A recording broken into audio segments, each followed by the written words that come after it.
आदाब KP news 24/7 में आपका स्वागत है। मैं हूं मुस्तफा आदिल। आइए सबसे पहले देखते हैं मुख्य समाचार। मानहानि मामले में कर्नाटक के स्वास्थ्य मंत्री डॉक्टर के सुधाकर पर केस दर्ज, सीबीआई करेगी अदालत से चोरी की जांच। शहर बेंगलुरु में खुला अगरबत्ती एक्सपो, मुख्यमंत्री बसवराज बोम्मई ने किया उद्घाटन। महाराष्ट्र की 1 इंच जमीन नहीं जाने देंगे, कर्नाटक के साथ सीमा विवाद पर बोले सीएम शिंदे। तोड़ मरोड़ कर लिखे गए भारतीय इतिहास को दोबारा लिखने से हमें कौन रोक सकता है, दिल्ली में आयोजित एक कार्यक्रम में बोले अमित शाह। पुरानी दिल्ली के चांदनी चौक में पूरी रात धधकती रही आग, 50 दुकानें खाक, 12 घंटे बाद पाया काबू। चीन के शिनजियांग में अपार्टमेंट में लगी भीषण आग, हादसे में 10 लोगों की हुई मौत, 9 अन्य हुए घायल।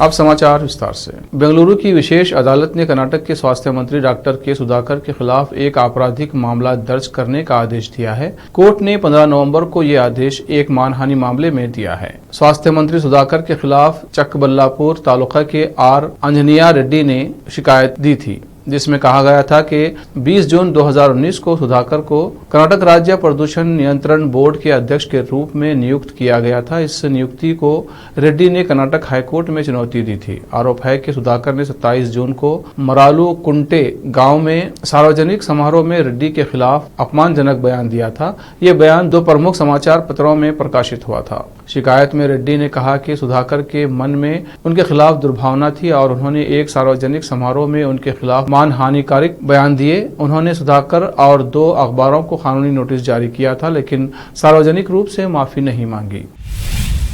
अखिल भारतीय अगरबत्ती मैन्युफैक्चरिंग एसोसिएशन ने गुरुवार को बेंगलुरु में 3 दिवसीय अगरबत्ती एक्सपो का शुभारंभ किया। परंपरागत रूप से आधुनिक की थीम पर आधारित इस कार्यक्रम का उद्घाटन मुख्यमंत्री बसवराज बोम्मई ने किया। इसमें देश भर से और वियतनाम, इंडोनेशिया और कुछ यूरोपीय देशों से 170 से अधिक प्रदर्शक हैं।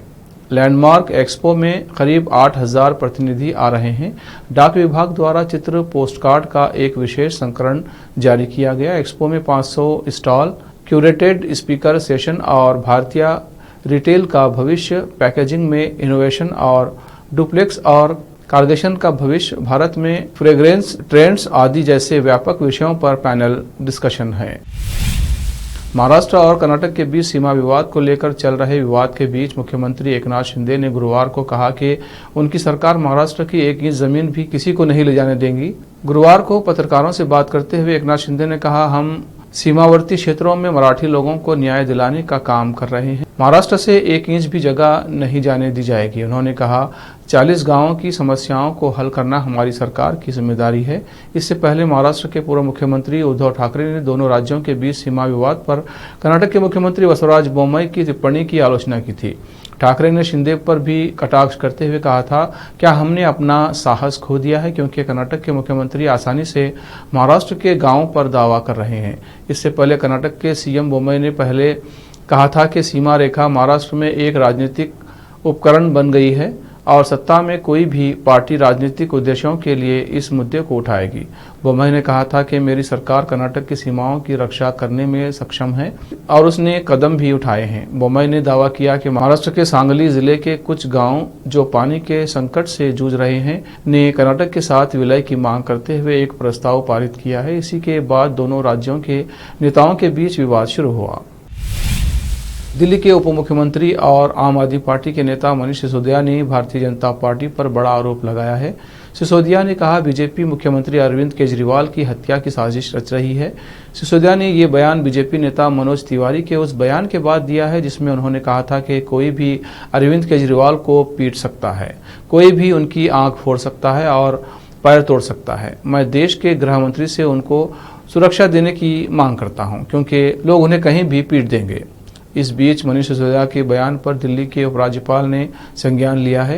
एलजी वीके सक्सेना ने पुलिस आयुक्त से ये सुनिश्चित करने के लिए कहा है कि इस तरह की घटना ऑर्केस्ट्रेटेड या अन्यथा संभव सीमा तक न हो। मनीष सिसोदिया ने ट्वीट किया, गुजरात और एमसीडी चुनाव में हार के डर से बीजेपी बौखलाई है और अरविंद केजरीवाल की हत्या की साजिश रच रही है। इनके सांसद मनोज तिवारी खुलेआम अपने गुंडों को अरविंद केजरीवाल पर हमला करने के लिए कह रहे हैं और इसकी पूरी प्लानिंग कर ली है। आम आदमी पार्टी इनकी टुच्ची राजनीति से नहीं डरती, इनके गुंडागर्दी का जवाब अब जनता देगी।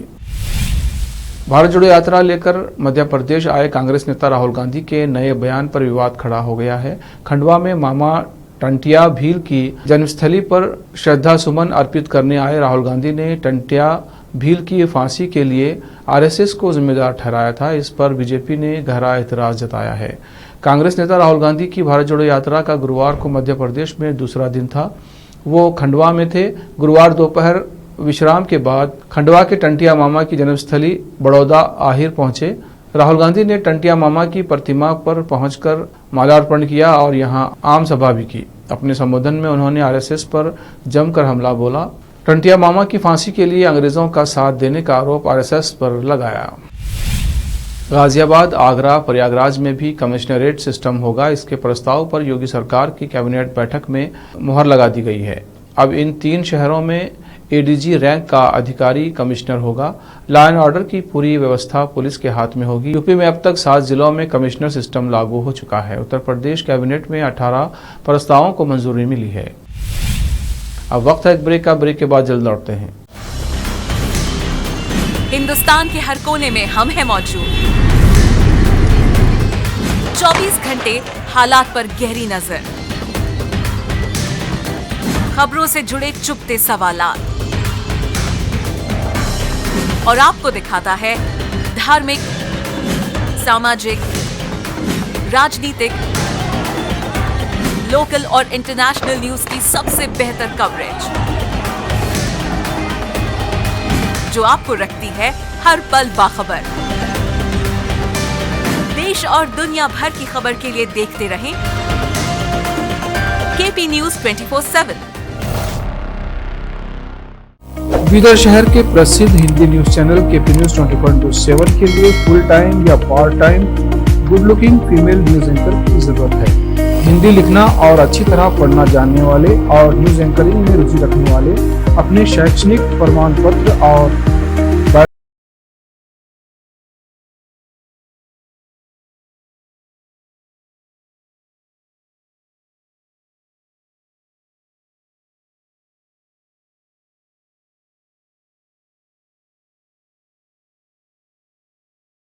तेलंगाना, आंध्र प्रदेश, महाराष्ट्र के क्षेत्रों से केपी न्यूज के लिए रिपोर्टर्स और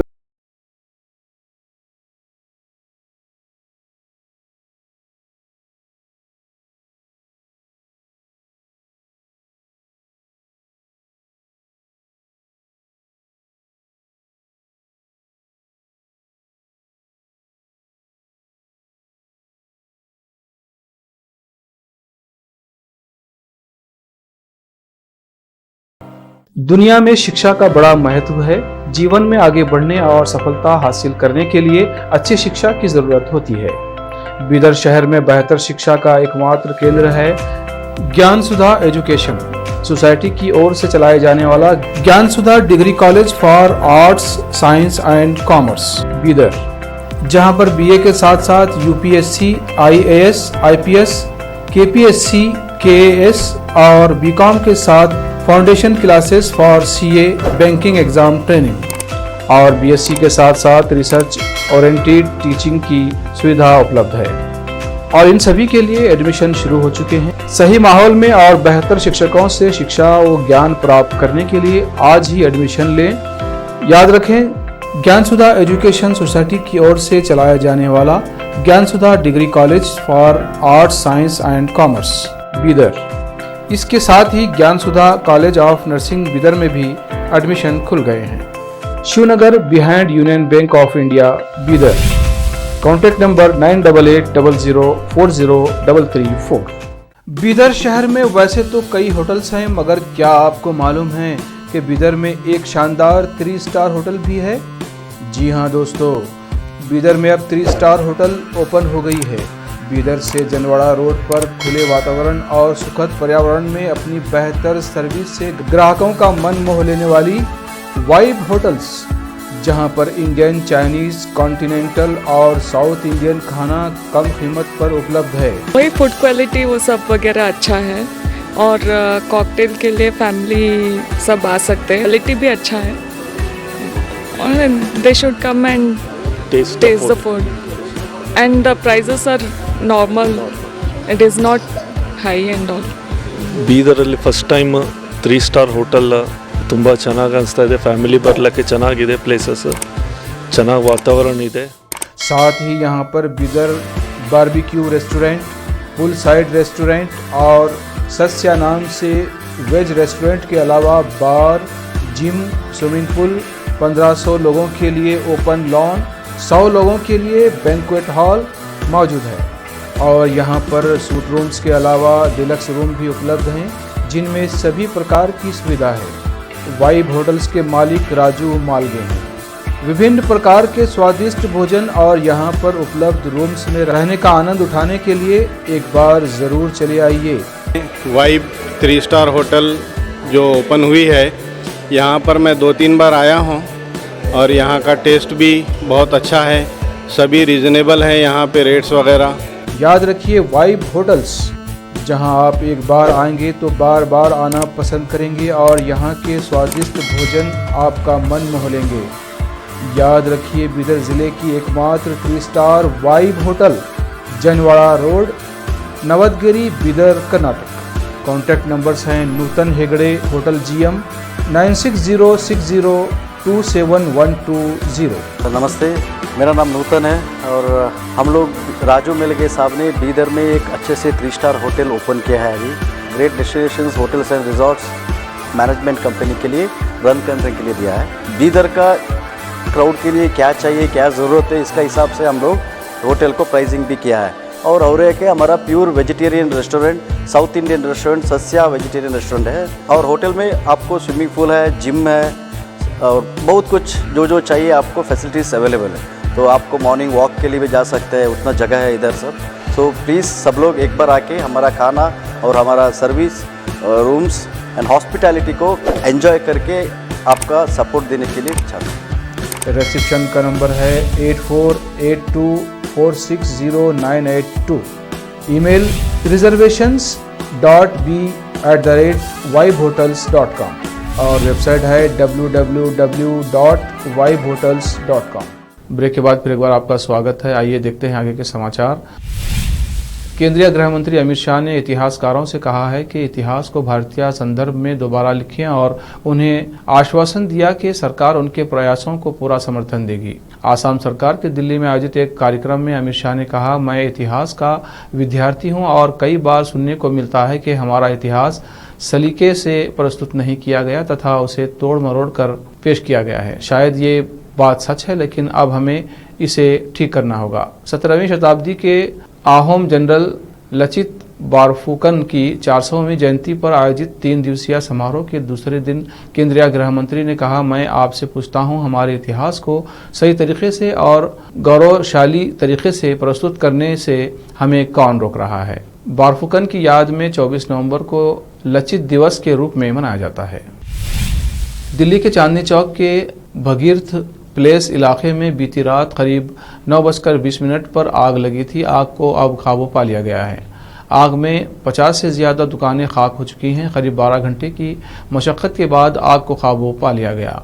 अभी भी दमकल विभाग की 22 गाड़ियां मौके पर हैं। इससे पहले प्रशासन ने बताया था कि आग पर काफ़ी हद तक आग पर काबू पा लिया गया है। गलियां संकरी होने की वजह से दमकल विभाग को आग पर काबू पाने में काफ़ी मशक्क़त का सामना करना पड़ा। बीती रात आग लगने की सूचना पर 40 से ज़्यादा दमकल विभाग की गाड़ियां मौके पर पहुंची थीं। 150 से ज़्यादा दमकल कर्मचारी आग बुझाने के काम में लगे हुए थे। आग की वजह अभी तक पता नहीं चल पाई है। मार्केट में बहुत भीड़ रहती है और यहाँ की गलियाँ बहुत संकरी हैं। आग लगने से कई इमारतों के हिस्से लगातार टूटकर गिर रहे हैं।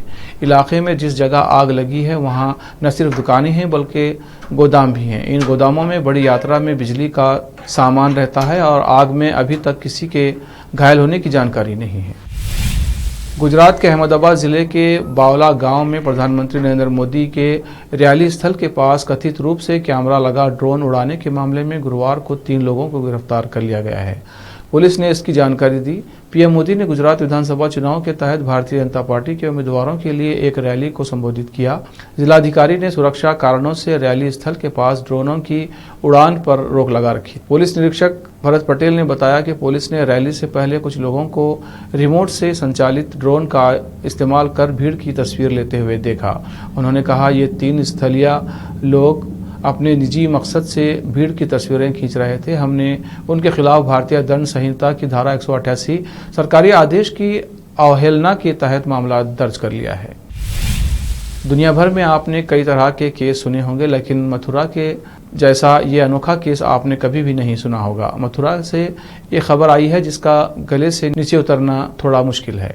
मथुरा पुलिस का कोर्ट में दिया बयान इन दिनों सुर्खियों में है। पुलिस में कोर्ट में बताया गया था कि थाने के मलखाने में रखे 581 किलो गांजे की खेप चूहे खा गए। एडीजे सप्तम ने पुलिस को इन गांजे के सील पैकेट्स कोर्ट के सामने लाने के आदेश दिए थे। पुलिस ने गांजा तो नहीं पेश किया, बदले में एक रिपोर्ट जरूर दी जिसमें कहा गया कि 581 किलो गांजे का कुछ हिस्सा चूहे खा गए और बाकी बचे गांजे को दिला दिया गया। पुलिस के इस बयान को सुनकर सबके कान खड़े हो गए। अब 26 नवंबर को कोर्ट ने पुलिस को इससे जुड़े सबूत पेश करने के आदेश दिए हैं।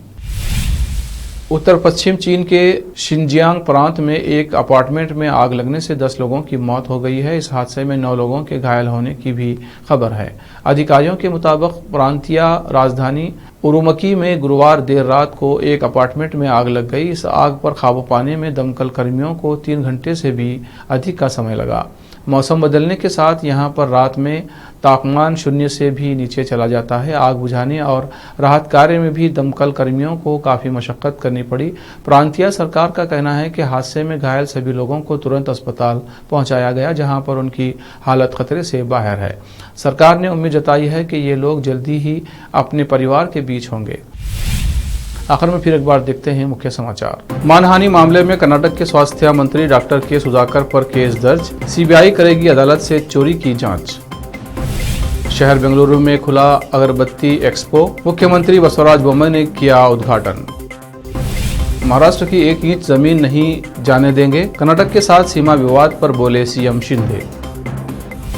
तोड़ मरोड़ कर लिखे गए भारतीय इतिहास को दोबारा लिखने से हमें कौन रोक सकता है, दिल्ली में आयोजित एक कार्यक्रम में बोले अमित शाह।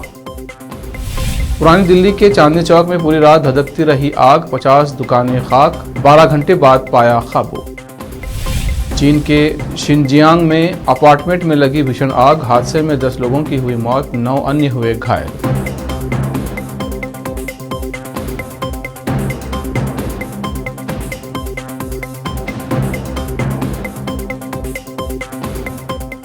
केपी न्यूज़ में इतना ही। देश प्रदेश के समाचारों के लिए देखते रहिए केपी न्यूज़ 24/7।